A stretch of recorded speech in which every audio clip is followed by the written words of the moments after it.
News Channel 5 Network. This is Urban Outlook.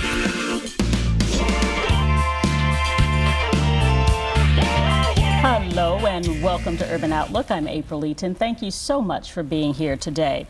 According to a May Pew Research Center report, the 2016 black voter turnout fell for the first time in 20 years in a presidential election. The black vote declined about 7 points from 59.6% in 2016 after reaching a record high of 66, almost 67% in 2012. This decline happened even as a record number of Americans cast their ballots. So what led to this 7-point drop? Why did our people apparently not show up at the polls, especially after an 8-year run by President Obama? Did we think Hillary just had it in the bag, or was there something else that was going on there? A bunch of questions, a lot on the mind, of course, and to help us bring some perspective, Dr. Reavis Mitchell, I know you know this face. I think he's our resident expert, a member of the faculty of Fisk University since 1980, yes. I want to say, professor of history, dean of the School of Humanities, Social and Behavioral Sciences. Thank you so much, Dr. Mitchell, Good for being morning. Here. Thank you for the invitation. Well, to talk about a subject that I am really passionate about I know and interested. You are. So dig in there. I mean, we saw that decline after this last election, where it just seems like we either thought we had it already made, or maybe for some reason didn't show up at the polls. Why was that? I think some of the social unrest that's been so much a part of the nation's history in the last cycle, many young voters, millennials especially, thought they would protest the system by not voting. But when you don't vote, you're left out of the system. You aren't considered.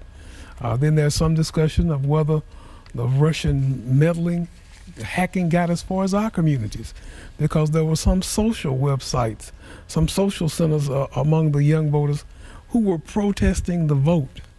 If you don't vote, then you aren't included in the discussion. So it's something that our community, it's something that the American community, you know, many people complain about those in office. Don't complain if you didn't vote. Right. You touched on that, the Russian investigation, and in fact there was an opinion column in the New York Times written by Charles Blow, yes. And he called it Attacking the Woke Black Vote. That was the name of it, and he talked about this language that's in the special counsel's indictment that alludes to the fact that during the election there was interference, particularly that the black vote was under attack, and he went on to say that it was particularly focused, like you say, on those black activists, those activist-minded voters who they kind of pinned themselves as the woke vote. But it taught us, or at least it led to people not showing up. Did that really have that big of an impact in your mind? Yes. Traditionally, outside of the United States, foreign competitors and foreign powers and those who've wanted to mess with America have always figured that the African American could be usurped. They can't understand in their culture why we have been such good and loyal citizens. And look at the way we're treated.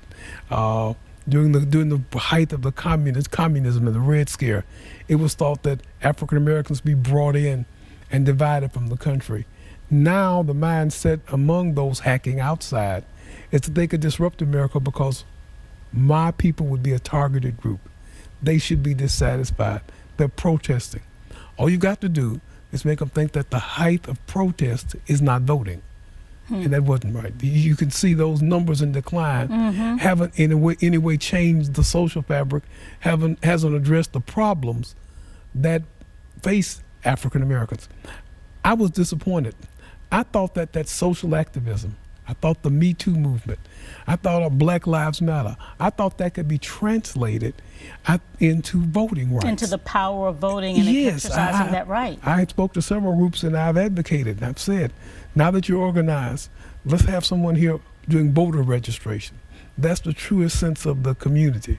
But in few instances on college campuses, it's not enough to walk in the street and protest. It's not enough to be articulate. You've got to be able to turn that into measurable action. And the measurable action comes at the polls. Did we forget the history then, Dr. Mitchell, about what our ancestors, what our relatives in the past did to get us to the point where we could vote? Did all of that just sort of go out the window? I don't know if we forgot it or if my generation didn't sufficiently inform my children and my grandchildren's generation of their responsibility. Gotcha. We believed it was endemic.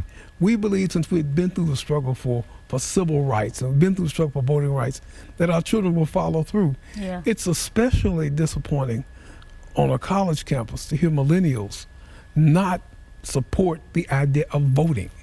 It's a misguided protest, and we can't get around that. You don't show the system anything by not casting your vote. Well, and it may be beyond millennials, right? Where people have this, well, what difference does it make attitude these days? Because it doesn't seem like we're getting ahead. There are things that may not be going just your way. And so why bother? You know, it's a shame, though. I see now in the present race here in Tennessee for governor and for the Senate, I see the candidates talking about the forgotten voter. Yeah. Well, in this case, the forgotten voter is the white voter who feels they were displaced and hid their concerns, and they're going after that vote. But among the African American population, the new forgotten voter isn't the isolated, isn't the unprepared. It's the cream of the crop. It's those who should be taking on responsibility, who can elect officers, who can elect representatives, especially at the local level. But you can't do that if you can't translate that protest into votes. So how do we translate what seems to be this underlying attitude that, you know, my vote doesn't matter, into remembering how important it is? And how important is it? I mean, it's not just, obviously it's not enough to say that you cast your vote. It definitely makes a difference when you've got sort of this trend of it not really mattering. So how do you get people back? I think you make it what I call a root value. It's a value of parents to make sure their children understand the importance of the vote. It's a responsibility of the church to make sure that under obligations of morality, ethics, you know, that the ethical morality is participating in government. It's a responsibility of educators. It's in colleges and universities to make sure. Then it becomes a value, a cultural value. I mean, we wouldn't think about not celebrating Christmas. But you think about not voting. Voting day should be just as sacred as that day when those presents are exchanged, or New Year's Eve when you celebrate. And it's really, I think, a liberating day. Hopefully your candidate will win. But whether your candidate not wins, you have made your views known when you step in there and cast your vote. Hopefully we can have everyone understand how exhilarating, how uplifting it is. My hope is that to see within the communities, and that's all Americans. We're talking about African Americans here. Yeah. But if you look at the population of Americans who voted, only about 35% of the whole population voted. We talk about democracy as a fundamental value, but then we don't practice voting, the basis of democracy. You know, as I said, don't complain about who's elected, or don't complain about what happens if you haven't been a part of the process. And it's interesting because who got elected, Mr. Trump, if you remember during some of his thank you rallies, what he said about black voters, right? And I'm quoting here, they didn't come out to vote for Hillary. They didn't come out, and that was big. So thank you to the African American community. A slap in the face, wouldn't you say? Or as he says, to my African Americans, my African American. You know, but because he saw that as support for him, right? That we didn't vote for her. But elections and selection of presidents are a direct reflection of the country at the time. So even though the African American didn't turn out in numbers, the majority of Americans had embraced what Trump, or what we thought President Trump stood for. That was embracing. The American supported the idea of closing off movement in this country, of believing that people from the outside were causing our problems, of believing that we were being over financially burdened by our military alliances, of believing that we should be tough, that there was no such thing as climate change. All of those things that Donald Trump advocated, the country validated, because the greatest number of votes within the area where it counted in the Electoral College were cast for Donald Trump. If you repudiate Trump, if you have a problem with Trump, President Trump, then you come out and you vote for another candidate. Or April, this is a really wild idea. I tell some of the young people, if you really have a problem with the system, become a part of it. Seek out elected office. I tell the students at Fisk, do you realize if the students at Fisk Meharry, Tennessee State, those who live in that area could all agree and vote. They could elect the candidate for city council, for metro council. They could have a large impact in the state representative of the mayor's race. It's known where people vote. And if you look at city services and the responses tell you where people vote. I'm not saying it's a disassociated idea, isolation, but if you look at where the elected officials are concerned and make the greatest impact, it's where two things can come from. First of all, financial support, and secondly, the vote.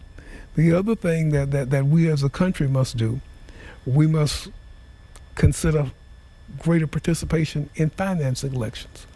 Because and it's not so much how much a community gives, it's the fact that how many people in the community give and support. Candidates also consider that.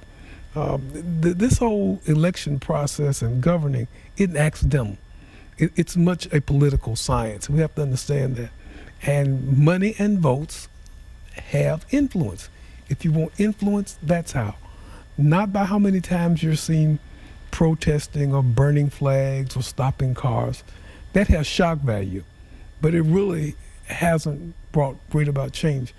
We've had a problem with gun violence. We had a problem with the police, but none of that has been changed by people protesting.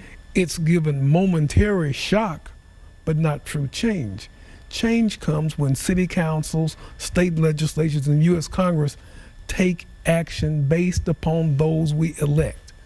The problem isn't the gun. The problem is that too many people have guns. The problem in this country is that we don't regulate guns. We're the largest owner of guns anywhere in the Western world.